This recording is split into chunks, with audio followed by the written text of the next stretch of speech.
This week we're doing something different and taking a break from the heavy stuff to talk about video games. And not just any video game, one of the most beloved games of all time, World of Warcraft.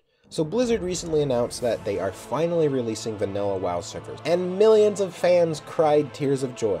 So if you've been living under a rock for the last 13 years, World of Warcraft is the most successful MMORPG of all time, released initially in 2004. At its height, it had over 12 million active subscribers. However, the World of Warcraft that people play today has changed so much from when it was originally released, it's basically a different game. So today I'm going to talk about Classic WoW, what it was, and why you should be excited about it too. Classic WoW is basically just the game without any expansions. You might think, why would I play the game without any expansions? Doesn't that mean less content?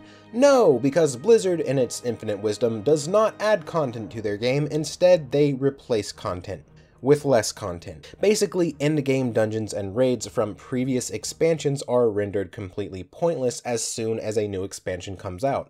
This is a money-grabbing tactic by Blizzard to basically force you to buy the newest expansion if you want to continue playing in any meaningful way. So instead of having the old dungeons plus the new dungeons for the most recent expansion, you are really only left with the dungeons of the newest expansion. This usually reduces the amount of content available to players, as well as reducing the size of the world. The world of Classic WoW is massive compared to just about any expansion. Not only that, but these zones and areas are meaningful, and you find yourself going back to them over and over. In the expansions of the game, usually the only areas worth going back to are the newest ones, meaning that this entire massive, thriving world is replaced with some tiny island somewhere. And along with a bigger world comes more content. Let's compare the raids from vanilla WoW to the most recent expansion, Legion. The in-game raids in Classic WoW are Lower Blackrock Spire, Upper Blackrock Spire, Molten Core, Onyxia's Lair,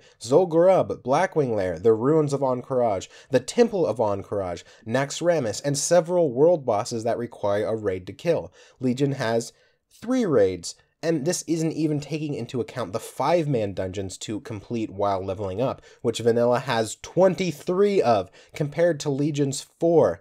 And you might say, but Legion has heroic and mythic modes for dungeons, that kinda increases the number. Sorry, but separate unique dungeons trump hard mode. Another plus for vanilla WoW is customizability you have for your character. You get many options for how you want your character to operate, allowing you to mix and match archetypes to make all kinds of interesting builds. Classic WoW is also generally a lot more difficult than later expansions. As time went on, Blizzard tried to appeal to more players by reducing the overall difficulty of the game. They started doing things like basically giving away high-end gear for doing menial tasks. In vanilla, you have to earn your gear, and it's difficult. Some people might see that as a bad thing, but for most players, the experience of working hard for something and finally having it pay off is what makes the game worth playing in the first place. I know my inner fanboy nostalgia is probably leaking out pretty hard at this point, so let's change topics and talk about what I hope Blizzard does when they re-release Classic WoW. I'm going to separate this into 3 groups. Things that I want to see, things that I see as being a maybe, basically it's good for some reasons and bad for some reasons, and things I definitely don't want to see. The first thing I think would be really cool is an HD reskin of the entire game. World of Warcraft came out in 2004, and its graphics are not great, even for its time. An HD reskin would greatly improve the appeal and player base without actually changing anything about the gameplay itself. Bug fixes and quality of life additions. Now, bug fixes go without saying, but one thing hardcore WoW nerds forget about is just how terrible some things were in vanilla.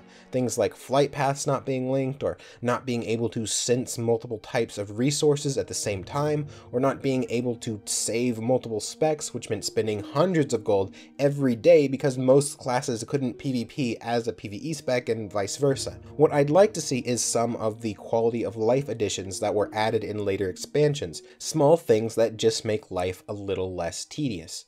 Along with some of those bug fixes, I'd like to see some of the monster spawn rates or quests tweaked just a little bit to make it less awful. For example, there are mini quests in vanilla WoW that require you to kill 15 of something, but only 3 of them spawn in the entire zone and they're camped out by 50 other players at all times. or the quests that require you to get a rare drop from a monster requiring hours of grinding.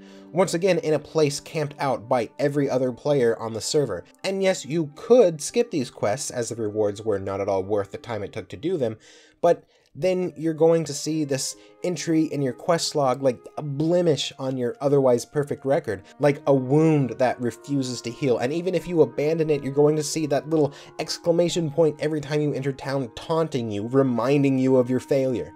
Near the end of Vanilla WoW, Blizzard added additional content, but at the same time made a bunch of changes to talent trees and class balances in preparation for the new expansion. I'd like to see that same content, but without all the weird class changes. I also think it would be fair for Blizzard to reduce the cost of subscriptions for those who only want to play Classic WoW. At the very least, it would be nice of you, Blizzard, to maybe give a few months of subscription time free for people who have spent upwards of $1,000 between all the expansions and years of subscription. During early WoW, there was a sort of issue with itemization. You'd find blue or even purple items with wonky stats that no one could ever use. Cloth armor with strength on it, warrior-specific plate with loads of spirit. At some point they changed this, making it so that dropped items were useful to at least someone. I definitely hope the game follows the later itemization trends, but along with that, I'd like to see more items overall. One of the issues with vanilla is that gear is nearly impossible to come by for certain specializations of certain classes. In a lot of cases, it simply didn't exist. In other cases, there was an item that you might want, but only one for that slot in the entire game, which meant you had to grind the same dungeon over and over for weeks to get this drop. Now, I don't want them to make the game easier by having higher drop rates for these items. Instead, just add more items that are comparable but from different bosses in different dungeons. That way you have a few options with which dungeons to do, which makes the process of gearing up just as difficult but a little less tedious. Finally, I think it's about time Blizzard implemented free server changes. One of the problems with vanilla is that there are so many servers and every single one of your friends played on a different one, meaning you needed to make characters over and over or pay the $25 cost or however much it was to change servers. If you didn't already know, something like changing which server your character is on cost Blizzard nothing. I've played several MMOs where changing servers was not only free but almost instant, so there's absolutely no reason for them to be charging $25 and take a week or whatever to change the server your character is on, other than Blizzard being money-grubbing assholes. Now on to things where I'm not sure if they would be good or not. First one is the Dungeon Finder. In vanilla, you had to basically spam general chat that you were looking for a dungeon group, and sometimes it could take hours just to find a group of people to do a dungeon with. This was a huge problem when compounded with the issue I mentioned earlier about certain gear being hard to get, because there were some dungeons or some bosses inside dungeons that no one on the server wanted to do except for that one person who needed an item there. The Dungeon Finder, which was added in a later expansion, fixed this to a degree. Basically, you just click on a button and it puts you in a group. The problem with the Dungeon Finder is that it kind of takes away an essential component of any MMO, which is interacting with other people. Dungeons in vanilla were usually a very social event. You'd talk to people in your party about what dungeon you wanted to do, who needed what from each boss, maybe try to work out some kind of compromise with people who wanted the same item you were going after. With Dungeon Finder, 95% of the time you just wordlessly complete the dungeon, and if you wipe once, everyone leaves because they know they can find another party in 5 seconds. No one leaves after one wipe when there is no Dungeon Finder, because it took an hour to form the group in the first place. You and your party are determined to get through that dungeon. If you and your group are having a hard time, you sit there and talk about battle strategies and how to get through. Overall, not having a Dungeon Finder makes doing a dungeon a hell of a lot more enjoyable than having one. However, finding a party can be such a massive pain in the ass that it doesn't feel like it's worth not having it at times. Class balances. Okay, so a lot of people absolutely do not want Blizzard to touch the classes. They want them to leave the classes exactly how they were during patch 1.12 or whatever the popular one is. I understand that, and there is some truth to the game being balanced and feeling good overall at that point. However, some things were terrible for some classes. For example, Retribution Paladins, while powerful, had about 2 buttons to press. Their DPS rotation was Seal, Judgment, Actually, yeah, 2 buttons. You pretty much had to be a warrior to tank in-game content. While bear tanks and paladin tanks did exist, they had various issues that made main tanking 40-man bosses pretty much impossible. I'm sure there's some protection paladin out there who's screeching at me in the comments right now because he tanked Blackwing Lair or whatever, but that is an extreme exception. Most groups and guilds wouldn't even let you try to tank in-game raids if you weren't a warrior. Druids, paladins, and priests also got kind of shafted because the only gear and viable spec for them in-game was healing. I guess you could be a Retribution Paladin and DPS, but people hated Ret Paladins for some reason, and you know, I never quite understood why. I also remember there being a time when certain types of crowd control weren't subject to diminishing returns.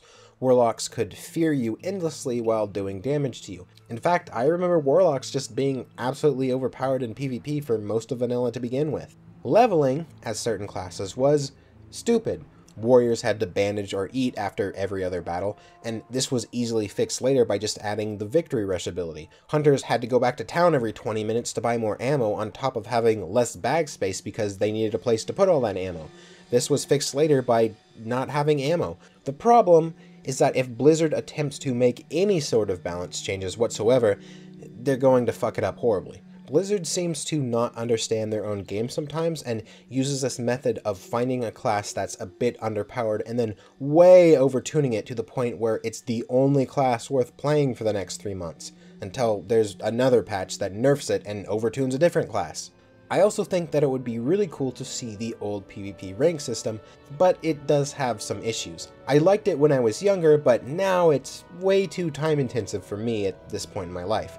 Basically, how it works is that killing enemy players and participating in PvP battlegrounds grants you honor. You gain rank based on accumulated honor, and the higher your rank is, the more PvP rewards you have access to.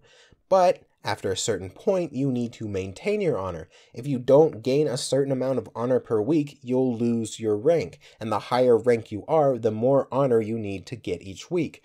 There is a limited number of slots for the max rank PvP on each server, which means that you are competing with other players to see who can get the most honor in a week, and this can get completely ridiculous. You have to play non-stop PvP every day for weeks at a time in order to achieve higher rank. It's completely impossible for most players to do this because we have things like work and watching YouTube. So I think a good compromise would be to use the newer PvP system of basically spending honor as currency on PvP rewards, but at the same time still have the PvP ranks, which goes by weekly accumulated honor. However, the rank is basically just for bragging rights or a title or maybe some armor skins or some special chat emote or something to that effect. That way, people can still go hardcore and get that max rank, but it's not a necessity for top tier PvP items. Finally, it might be neat to see more content, but done in the vanilla WoW style. Basically, how raids work is that you do the easier raids to get gear for the harder raids, which gives you gear for the even harder raids. And this is how progression generally works in WoW even to this day. The most difficult dungeon in vanilla was Naxxramas. So what I'm hoping for is maybe more content that is even harder and requires Naxxramas gear to complete. There's really no downside to this because you're always just adding more content instead of replacing content, which is what an expansion is supposed to be in the first place, Blizzard. The only complaint I can see players having is the same one people had in vanilla in the first place, which is that only the most hardcore raiders get to see those in-game dungeons. But I don't really see the problem with that. I mean, the reward, other than gear, for being a high-end raider is getting to see the inside of those dungeons. And it adds a lot to the game even when you aren't a hardcore raider because you see these giant entrances to forbidden places of death and there's a sense of wonder of what's inside and a drive to get to the point where you can go inside. The one other problem is that Blizzard doesn't know how to make content without trivializing older content. It's usually better to not have them touch it at all. They're kind of like the father who always wants to help and get involved in your activities, but then turns whatever you're doing into like work and just ruins it because they don't know what fun is. So along with new content, if they go that route, it would be kind of neat to see the newer races. I mean, story-wise it wouldn't make much sense, but I'm sure they could explain it with some kind of time-traveling bronze dragonflight nonsense. Once again, there isn't really a pressing downside to this other than Blizzard just fucking it up because they want to go hard on race balances or something. Okay, so lastly, let's go over the things I absolutely do not want to see in classic WoW. Microtransactions. It's pointless to even hope because you know they will have them. Okay, so for me, microtransactions belong in free games. I'm perfectly fine with skins and experience boosters and that sort of thing being purchasable in free games. They have to sustain the game somehow, right? But Blizzard, especially with WoW, makes more than enough money to sustain the game and does not need microtransactions. Would it bother me if the cash shop were things that had no bearing on gameplay whatsoever, like I said, just reskins of mounts or emotes or something? Kinda. Because one of the beautiful things about Vanilla WoW was that if someone had something, they earned it. The more magical and sparkly it was, the harder it was to get generally, but you know that they earned it and that you could earn it too with enough time and dedication.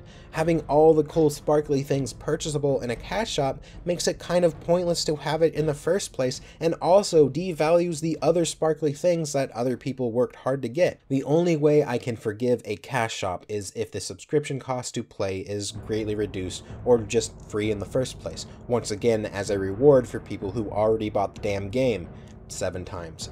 If I had to pay maybe $5 a month or less to play vanilla, then I probably could forgive someone having a shinier mount than me. Arena. I hate Arena. It absolutely ruined PvP for me because all PvP balances to the game became based around Arena. Now I understand it's popular and a lot of people do like it a lot, but I hate it and I hope it's not in the game. And along with that, different gear for PvP and PvE. Now, I'm perfectly fine with some gear being optimized for PvP and some optimized for PvE, but I think the dumbest thing that Blizzard ever did was add a PvP stat to gear. So basically, you would get absolutely demolished if you tried to use raid gear in a PvP situation.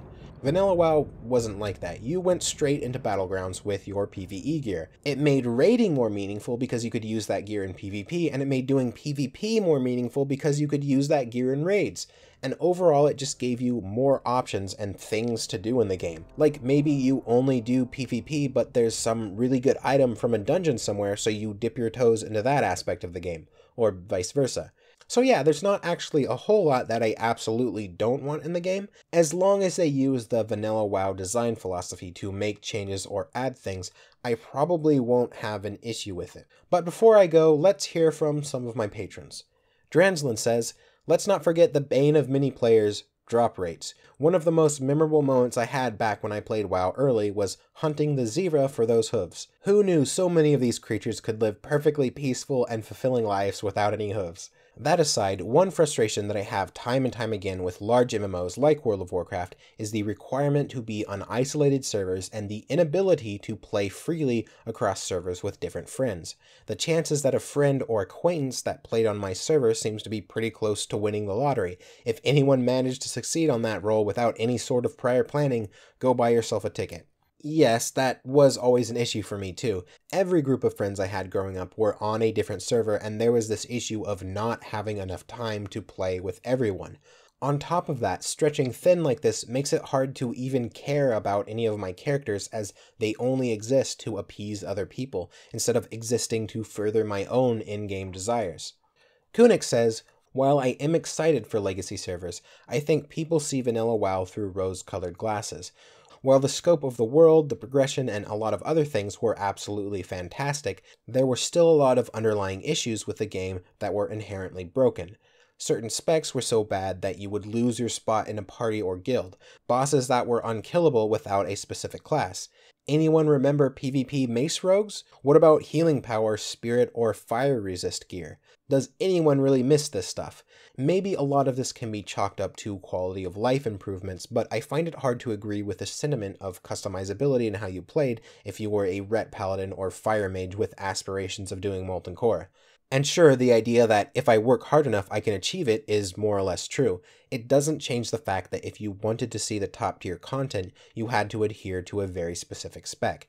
Even then, a dozen or so guilds beat Nax?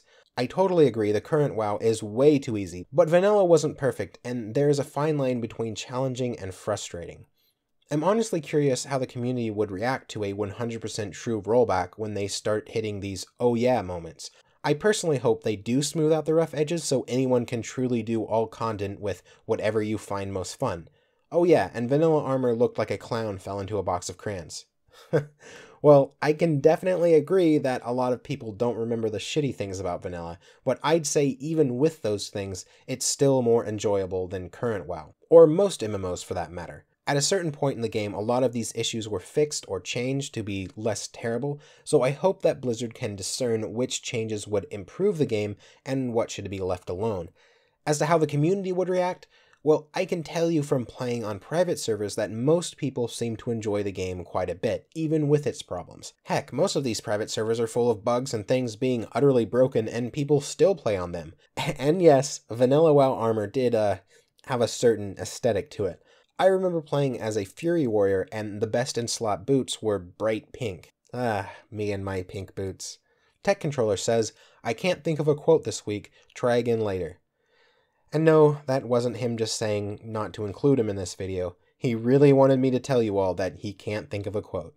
You're a true inspiration to YouTubers everywhere, Tech. Thank you. Well, thank you all for watching, and why don't you tell me about your hopes and dreams for the re-release of Classic WoW in the comments? And you know, not just scream at me for getting one tidbit of information wrong about a 13-year-old game. Anyway, I'm Kothorix, and you have a wonderful day. Hey everyone, this is just a reminder that I do gameplay streams on Twitch every weekday at 9 PM to 1 AM Eastern.